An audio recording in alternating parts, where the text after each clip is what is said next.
This is Jen Riley with the Kentucky Department of Education, Part B 619 Coordinator with the Division of IDEA and Preschool, Office of Special Education and Early Learning. Today, I'm going to present to you the Child Outcome Summary COS Process webcast. Our objective for today's meeting will be to inform Regional Training Center directors, preschool coordinators, directors of special education, and practitioners on the 3 preschool outcomes and the new Indicator 7 data collection process. State Performance Plan and Annual Performance Report. The Individuals with Disabilities Education Act, IDEA, requires states to submit a state performance plan and to annually report annual performance report on the status toward meeting the targets on the indicators contained in this plan. The SPP's APRs include indicators designed to measure effective special education programming. Indicators are either results-focused or compliance-focused.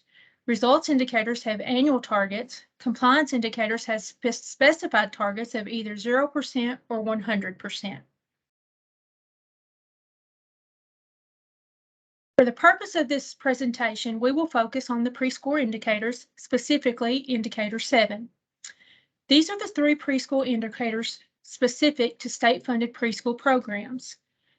Indicator 6 involves preschool environments. Indicator 7 is preschool outcomes. Indicator 12 is early childhood transitions. Indicator 12 is a compliance indicator, and Indicator 6 and 7 are results indicators.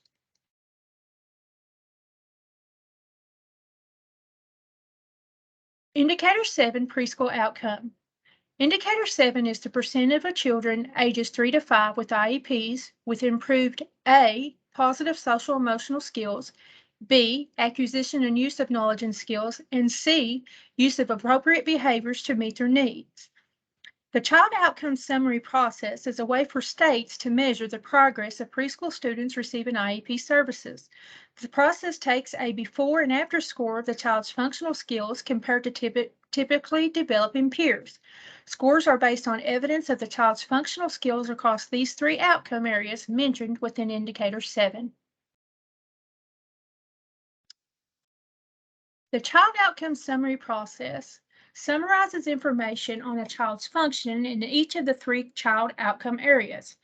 We have talked about using a 7-point scale. With the COS process, a team of individuals who are familiar with a child, this could be parents, teachers, paraeducators, related service providers, etc., can consider multiple sources of information about his or her functioning, including parent-provider observation and results from direct assessment. Anyone who works with a child can support the rating. The big idea for our districts to understand is that the COS is not an assessment tool. It is a method of gathering information of a child's functioning across settings and situations. It uses information from multiple sources to describe how a child is functioning and relies on a team-based discussion and decision-making. The process produces a rating for each of the 3 child outcomes.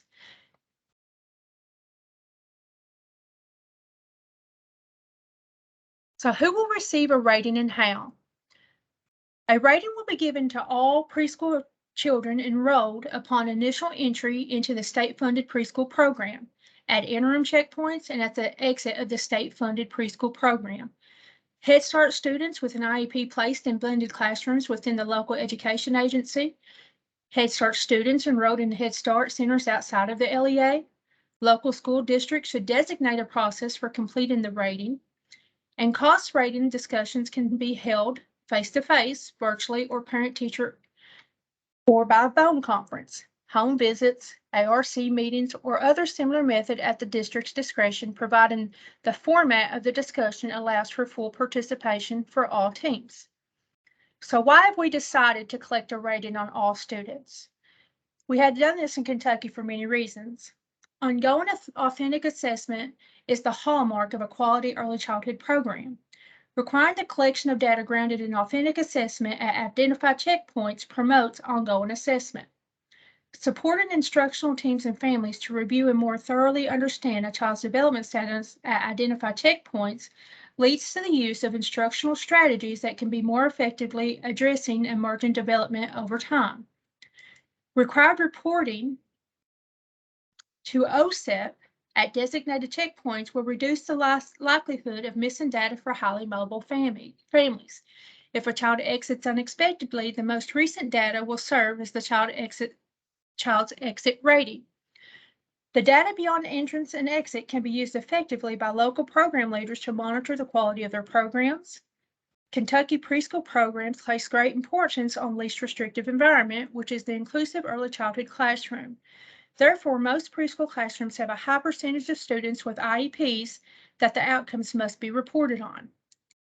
The cause process also leads to discussion that helps teams consider a child's functional use of skills relative to age expected, so teams can consider services and supports to help the child function most effectively in the general education LRE environment. So when will we rate? We will rate all children at initial entry to the preschool program. We will rate children at the establishment of an IEP, even if it is after initial entry of program. We will rate children who transition from Part C, first steps. We will do interim ratings, and then we will complete a rating at the final exit of the preschool program. So all children, including Head Start students with IEPs and students who receive related services only, will receive an initial program entry rating. If at some point a child enters the program without an IEP, but an IEP is implemented after a checkpoint has closed, the practitioner will need to develop a rating that includes the most recent data used to determine eligibility for special education services. This becomes the official entry program rating. For children whose programs suspect that children will have an IEP implemented at a later time, it may be beneficial to hold off on rating those children closer to the closing of the current rating window to develop a functional rating. All initial entry preschool program ratings need to be completed within 6 weeks, 30 school days of the start date. For children transitioning from Part C, first steps, it is important to know that Part C will remain with the Kentucky Early Childhood Data System known as KEDS. Therefore, transitioning children will not have a cost rating created by First Steps practitioners. It will be the responsibility of the LEA to complete an initial program entry rating within 6 weeks, 30 school days of the preschool start date. It may be beneficial to include First Step providers in determining a cost rating during transition meetings. Any available rating can include Part C data for the initial rating. The interim rating will be conducted after the initial program entry rating is given each successive spring and fall that a child is enrolled in preschool, including Head Start students with an IEP and students who receive related services only. All should receive an interim checkpoint rating. Winter is an optional checkpoint unless a child enters or exits within the winter timeframe or if an IEP is initiated or closed during this time. Final exit of the preschool program rating will be given to all children when they exit the preschool program, including Head Start students with an IEP and children who receive related services only. This means those returning students will not have an exit score until they completely exit the program. All scores between entry and exit would be interim, whether it's 1, 2, or 3 years, only having a final exit as they move on to kindergarten. Next slide, please. Here we've provided a flow chart for initial entry, interim, and final exit for a child outcome measurement. Costs must be submitted for all children at the program entry, interim, and program exit, like we discussed previously. All documents moving forward in this presentation will be viewed in their entirety in the Kentucky Child Outcomes Summary, the COS, process guidance document set to be released by the KDE in the near future. Again, this is a reminder that children who have an IEP established after the initial program entry point has closed, a new rating will need to be developed based on the most recent data to develop a score that closely represents the child's level of functioning at that time. This new rating does become the official program entry rating. Next slide, please. Here's our preschool data timeline. Our fall window is September 15th through November 15th. This is all enrolled students with and without IEPs. They will need to be assessed within this window. Teams will work together to assign the ratings. The winter data window will be December 1 through January 31. Only late enrolling students or students who fall within this window who have a new IEP established will need to be assessed and assigned a rating. The spring data window, April 1 through May 31st. Again, all enrolled students with and without an IEP need to be assessed, and the team will work together to assign the rating. The due dates for the Kentucky Child Outcome Summary electronic data form will line up with the continuous assessment windows. Those are not set by the Kentucky Department of Education. The KDE will confirm for preschool coordinators the established assessment window each year. Next slide. So now let's talk briefly about some of the very first steps that we need to look at before beginning the child outcome process. It's very important for practitioners to understand the content and the context of the 3 childhood outcomes, to understand age-expected development and age expectations for child functioning within a family's culture, to know about the child's functioning across multiple settings and situations, to identify potential team members early on and prepare them for their participation, to gather additional sources of information that will aid in the development of the rating, and to have a good understanding of how to use the 7-point rating scale and additional informational tools in order to determine a rating. In addition to these steps, it is critical for practitioners to understand the procedures and expectations of their district to ensure both timely and accurate data.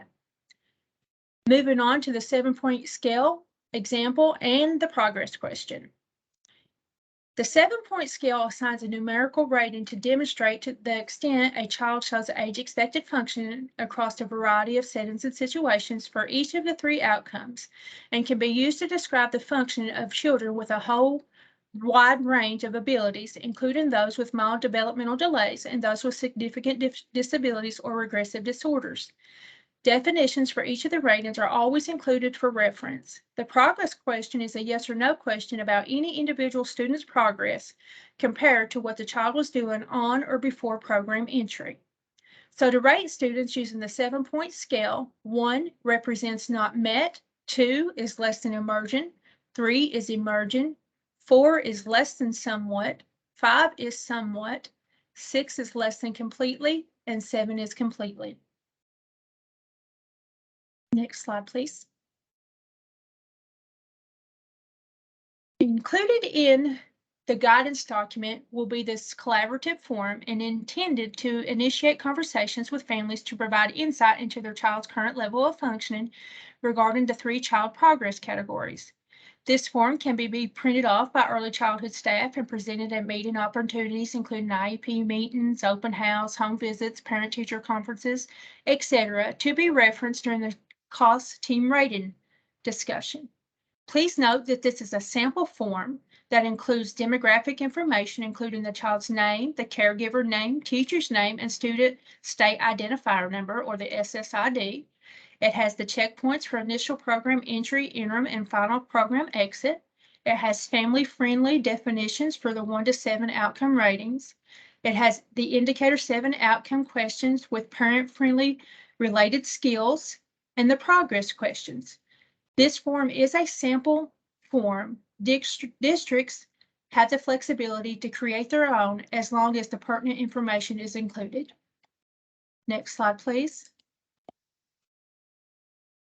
The teacher data collection form includes the same information as the sample parent interview form, in addition to a section to indicate individuals providing input, approved continuous assessment, other sources of evidence, and a section for support and evidence that is intended to be printed for use by early childhood staff, including related service providers for reference during COS team meeting rating discussions. This form shall be filed in the child's cumulative folder upon completion as a source of evidence and to support children who may move districts. The information gleaned from this form should be used in conjunction with other sources of data to develop a rating for students. Again, this is a sample teacher data collection form.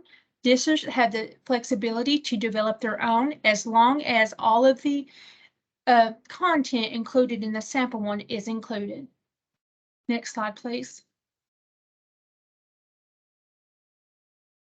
Within Infinite Campus is where we're going to store the final product.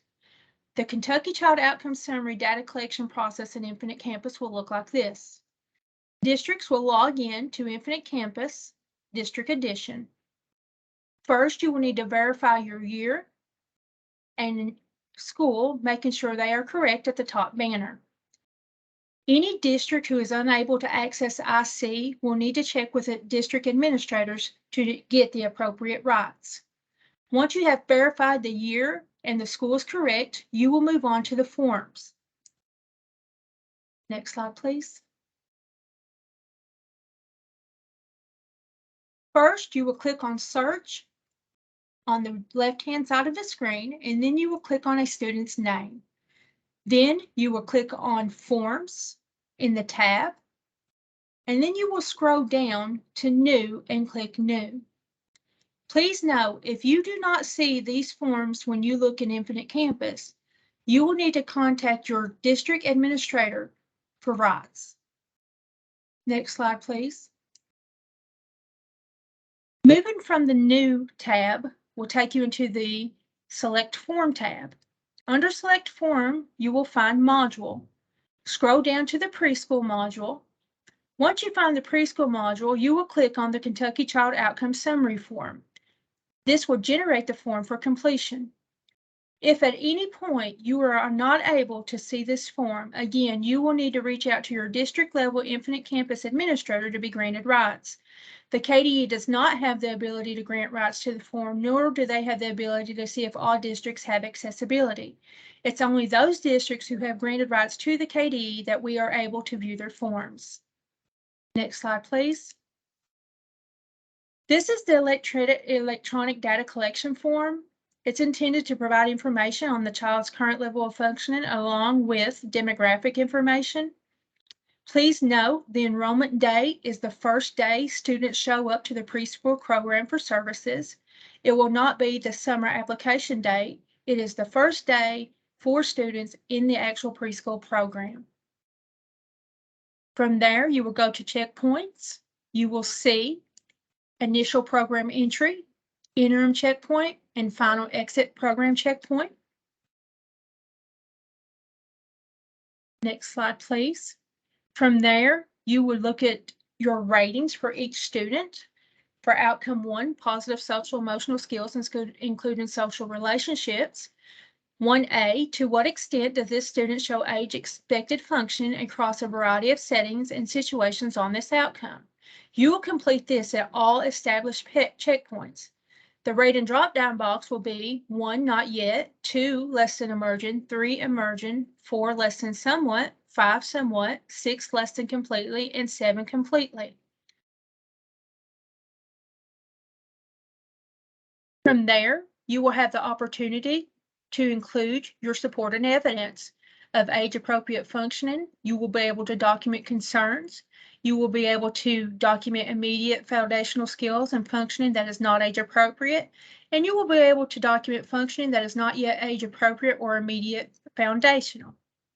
After you complete this section of the document, you will hit Save. You will create a new form for your next rating. This is a progress question. It will also be included on all forms. You will answer each time a rating is given, except for at their initial rating.